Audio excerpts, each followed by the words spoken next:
అయోధ్యను BJP వాడుకుంటోందని మాట్లాడేవాళ్ళు చాలామంది ఉన్నారు. ఎలా అంటే అయోధ్య అంశాన్ని అప్పట్లో లేవనెత్తింది, ఇప్పుడు చేసింది. మరి వీళ్ళందరూ నిద్రపోతున్నారా? అయోధ్య రామాలయ నిర్మాణం ఎందుకు సాధ్యమైంది? సుదీర్ఘకాలం పాటు కొట్లాడింది ఎవరు? ఆర్ఎస్ఎస్, విశ్వ హిందూ పరిషత్ లాంటి సంస్థల పోరాటానికి తోడు నిలబడి వాళ్ళ అనుబంధ రాజకీయ విభాగం కింద దేశవ్యాప్తంగా ప్రజలను చైతన్యపరిచి బాబర్ కట్టడం మీద ధ్వంసం, ఆ తర్వాత కోర్టుల్లో కేసులు, ఆ పైన ఇబ్బందులు పడ్డ తర్వాతన ఆలయానికి సంబంధించి కోర్టు ఉత్తర్వు, ఆ ఉత్తర్వు మేరకు ఆలయ నిర్మాణం. అదే సందర్భంలో అక్కడే భారతీయ జనతా పార్టీ ప్రభుత్వం అధికారంలోకి వచ్చింది కాబట్టి ఇంత అద్భుతమైనటువంటి నిర్మాణం జరిగింది. మరి వాళ్ళు చేసిన దానికి వాళ్ళు అడగకుండా ఇంకెవరు అడుగుతారు?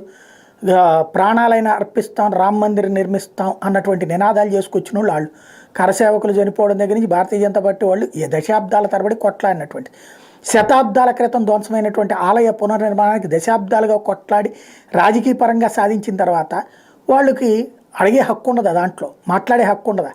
కామన్ సెన్స్ ఉండాలి కదా.